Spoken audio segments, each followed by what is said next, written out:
Hi friends, welcome back to channel. இன்னைக்கு நம்ம பார்க்க போற இந்த ஒரு அப்டேட்ல டிஎன்பிஎஸ்சி குரூப் 4 கவுன்சிலிங் மூலியமா கவுன்சிலிங் அட்டெண்ட் பண்ணி அலாட்மெண்ட் ஆர்டர் கையில வாங்கி வச்சிருக்கக்கூடியவங்களுக்கான ஒரு அப்டேட் தான் இந்த வீடியோ.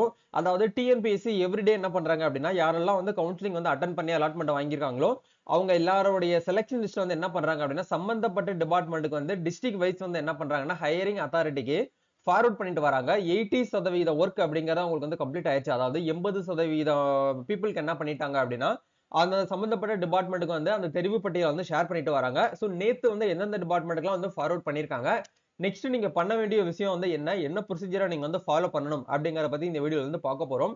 சோ வீடியோ வந்து ஸ்கிப் பண்ணாம ஃபுல்லா பாருங்க. வீடியோக்குள்ள போறதுக்கு முன்னாடி இப்பதான் நம்ம சேனலை நீங்க ஃபர்ஸ்ட் டைம் பாக்குறீங்க அப்படின்னா, இந்த வீடியோக்கு கீழ இருக்கக்கூடிய ரெட் கலர் சப்ஸ்கிரைப் பட்டனையும் பக்கத்துல இருக்கக்கூடிய அந்த பெல் பட்டனை கிளிக் பண்ணி ஆல்ங்கிறத எனபிள் பண்ணிச்சுக்கோங்க. நம்ம சேனல்ல இருந்து போஸ்ட் பண்ணக்கூடிய ஒவ்வொரு லேட்டஸ்ட் அப்டேட்ஸும் ஈஸியா நீங்க மிஸ் பண்ணாம பார்த்து தெரிஞ்சுக்க முடியும். சரி, வாங்க இப்ப நம்ம டைரக்டா வீடியோக்குள்ள போகலாம். ஓகே, இன்னைக்கான அப்டேட் வந்து பாத்தீங்கன்னா டிஎன்பிஎஸ்சி குரூப் 4 சம்பந்தமான அப்டேட் தான் நம்ம பார்க்க போறோம். இது வந்து ரொம்ப கேர்ஃபுல்லா நீங்க வந்து வாட்ச் பண்ணணும். ஏன்னா நீங்க எந்த டிபார்ட்மெண்ட் வந்து எடுத்திருக்கீங்க அப்படிங்கிறது உங்களுக்கு தான் தெரியும். டிஎன் போன வருஷம் நடத்தப்பட்ட 2024 நோட்டிபிகேஷன் படி எக்ஸாமினேஷனா கிளியர் பண்ணி இந்த வருஷம் குரூப் 4 கவுன்சிலிங் வந்து அட்டென்ட் பண்ணி உங்க கையில வந்து அலாட்மெண்ட் ஆர்டர், அந்த காப்பி அலாட்மெண்ட் லெட்டர் அப்படிங்கிறது உங்ககிட்ட இருக்கும்.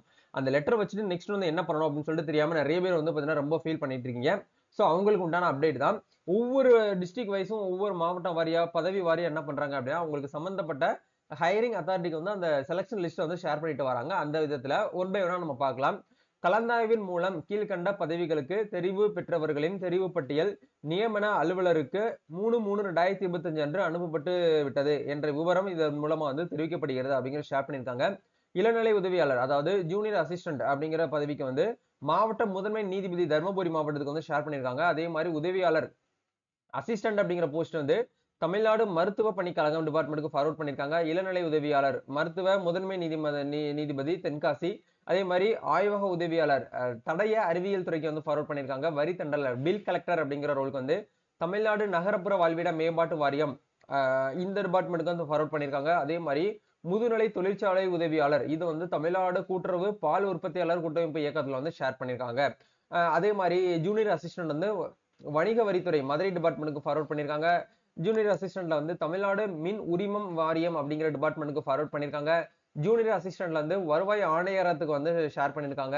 அதே மாதிரி ஜூனியர் அசிஸ்டன்ட்ல வந்து தமிழ்நாடு வன தோட்டக்கலை டிபார்ட்மெண்ட்டுக்கு ஃபார்வர்ட் பண்ணிருக்காங்க.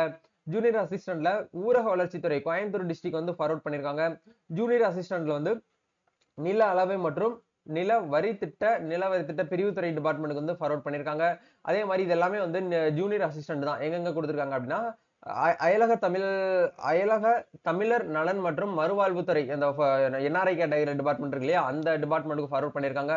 கலை மற்றும் கலாச்சாரத்துறைக்கு வந்து ஃபார்வர்ட் பண்ணிருக்காங்க. மீன்வளம் மற்றும் மீனவர் நலத்துறை பிஷர்ஸ் டிபார்ட்மெண்ட்டுக்கு ஃபார்வர்ட் பண்ணிருக்காங்க. மாவட்ட முதன்மை நீதிபதி ஊட்டி உதகமண்டலத்துக்கு வந்து ஃபார்வர்ட் பண்ணிருக்காங்க. இந்து சமய நிறுவனங்களில் தணிக்கை துறையில வந்து என்ன பண்ணிருக்காங்கன்னா, ஜூனியர் அசிஸ்டன்ட்க்கு வந்து ஃபார்வர்ட் பண்ணிருக்காங்க. தமிழ்நாடு சிறு தொழில்கள் கழகம் இந்த டிபார்ட்மெண்ட் வந்து ஃபார்வர்ட் பண்ணிருக்காங்க. அதே மாதிரி விவோ நீங்க எடுத்திருந்தீங்க அப்படின்னா, வருவாய்த்துறையில வந்து மயிலாடுதுறை டிஸ்ட்ரிக்ட் யாரெல்லாம் எடுத்துருக்கீங்களோ உங்களுக்கு என்ன ஆயிடுச்சு அப்படின்னா, உங்களோட பேர் வந்து அங்க உங்களுக்கு வந்து போய் சேர்ந்துருச்சு. அதே மாதிரி ஜூனியர் அசிஸ்டன்ட்ல வந்து இது வந்து முஸ்லீம் மட்டும்தான் இது வந்து எடுக்க முடியும். வக்ஃப் போர்டுன்னு சொல்லுவாங்க.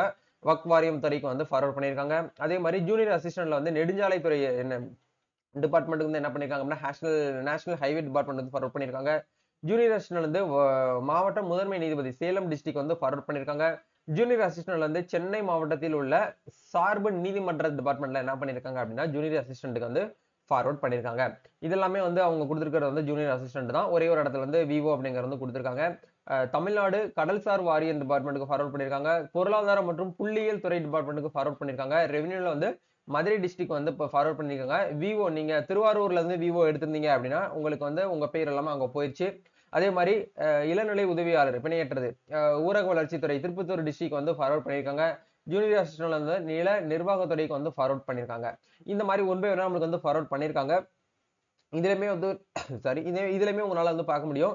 ஜூனியர் அசிஸ்டன்ட்ல உங்களுக்கு நான் எல்லாமே வந்து கொடுத்திருக்காங்க. எங்க கொடுத்திருக்காங்க அப்படின்னா, நகரப்புற நில உச்சவரம்பு மற்றும் நகரப்புற நிலவரித்துறை அப்படிங்கிற டிபார்ட்மெண்ட்டுக்கு ஃபார்வர்ட் பண்ணிருக்காங்க.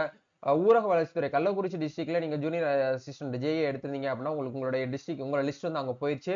கடலூர் டிஸ்ட்ரிக்ட்ல இருக்கக்கூடிய ஊரக வளர்ச்சித்துறைக்கும் ஃபார்வர்ட் ஆயிருக்கு. தொழில் மற்றும் வணிகத்துறைக்கு ஃபார்வர்ட் ஆயிருக்கு. புவியியல் மற்றும் சுங்கத்துறைக்கு வந்து ஃபார்வர்ட் ஆயிருக்கு. விஓ நீலகிரி டிஸ்ட்ரிக்ட்ல நீங்க விஓ எடுத்திருந்தீங்க அப்படின்னா உங்களுடைய லிஸ்ட்டும் அங்க வந்து ஃபார்வர்ட் ஆயிடுச்சு. இதுதான் வந்து பாத்தீங்க அப்படின்னா நேத்துக்கு அவங்க அப்டேட் பண்ணியிருக்கக்கூடிய லிஸ்ட். சரிங்களா? இது வந்து எனக்கு தெரிஞ்சு ஒரு 80% வந்து என்ன பண்ணிட்டாங்க அப்படின்னா ஃபார்வர்ட் பண்ணிட்டாங்க. இன்னும் கொஞ்சம் தான் இருக்கு. அது ஃபைனலா உங்களுக்கு எல்லாமே வந்து செலக்ஷன் லிஸ்ட் அப்படிங்கறத அனுப்பிட்டு தான் இருக்காங்க. இதை அனுப்பின உடனே என்ன பண்ணுவாங்க அப்படின்னா அந்த சம்பந்தப்பட்ட அதிகாரிகள் வந்து என்ன பண்ணுவாங்கன்னா இன்டிமேஷன் லெட்டர் அப்படிங்கிறது உங்களுடைய வீட்டு அட்ரஸ்க்கு வந்து அனுப்புவாங்க. நீங்க டிஎன்பிஎஸ்சி ஒன் டைம் ரெஜிஸ்ட்ரேஷன் எந்த அட்ரஸ் கொடுத்தீங்களோ அந்த அட்ரஸ்க்கு வந்து அனுப்புவாங்க. இன்டிமேஷன் லெட்டர் வந்த உடனே நீங்க என்ன பண்ணணும் அப்படின்னா உங்களுடைய original mark sheet, certificates plus one set xerox, TNPSC ஆபீஸ்ல கொடுத்திருக்கக்கூடிய அந்த அலாட்மெண்ட் ஆர்டர் காப்பி இது எல்லாத்தையுமே நீங்க வந்து எடுத்துட்டு போயிட்டு என்ன பண்ணுங்க அப்படின்னா அவங்க ஒரு டேட் வந்து கொடுப்பாங்க. அந்த டேட்டு அந்த வேணும்னு சொல்லிட்டு ஒரு ஒரு அட்ரஸ் வந்து கொடுத்துருப்பாங்க. அந்த அட்ரஸ்ல போயிட்டு நீங்க என்ன பண்ணணும் அப்படின்னா ஆஜராகிற மாதிரி இருக்கும். ஒரு சில டிஸ்ட்ரிக்ட்ல மறுபடியும் ஒரு சின்னதா ஒரு குட்டியா ஒரு கவுன்சிலிங் நடக்கும். காம்படிஷனே கிடையாது அப்படின்னா உங்களுக்கு என்ன பண்ணுவாங்கன்னா கவுன்சிலிங்லாம் வைக்க மாட்டாங்க. டைரக்டா உங்களுக்கு என்ன பண்ணுவாங்க அப்படின்னா அப்பாயின்மெண்ட் ஆர்டர் அப்படிங்கிறது உங்களுக்கு வந்து ப்ரொவைட் பண்ணிடுவாங்க. அப்பாயின்மெண்ட் லெட்டர் வந்த உடனே நீங்க என்ன பண்ணணும் அப்படின்னா 1 or 2 டேஸ்ல போயிட்டு உங்களுக்கான அந்த நிரந்தர பணியில நீங்க வந்து ஜாயின் பண்ணுவீங்க. இதுதான் வந்து டிஎன்பிஎஸ்சி குரூப் 4 கவுன்சிலிங் சம்பந்தமா வந்திருக்கக்கூடிய அப்டேட். கவுன்சிலிங் முடிஞ்சதுக்கு அப்புறம் நெக்ஸ்ட் பண்ணக்கூடிய ப்ரொசீஜர் வந்து இதுதான். சரிங்களா? சோ கண்டிப்பா இந்த ஒரு வீடியோ உங்களுக்கு ரொம்பவே ஹெல்ப்ஃபுல்லா இருக்கும்னு நினைக்கிறேன். இந்த வீடியோ பிடிச்சிருக்கா லைக் பண்ணுங்க, ஷேர் பண்ணுங்க, கமெண்ட் பண்ணுங்க. இன்னமும் நீங்க செலக்ட் பண்ணக்கூடிய டிபார்ட்மெண்ட் வந்து வரல அப்படின்னா கொஞ்சம் வெயிட் பண்ணிக்கோங்க. நீங்க எந்த டிபார்ட்மெண்ட் வந்து எடுத்திருக்கீங்க, எந்த டிஸ்ட்ரிக்ட் வந்து எடுத்திருக்கீங்க அப்படிங்கறத மறக்காம கமெண்ட் பண்ணுங்க. நானும் தெரிஞ்சுக்கிறேன். நம்ம நெக்ஸ்ட் அடிஷனல் இன்ஃபர்மேஷனோட மீட் பண்ணலாம். Thank you. All the best. God bless you.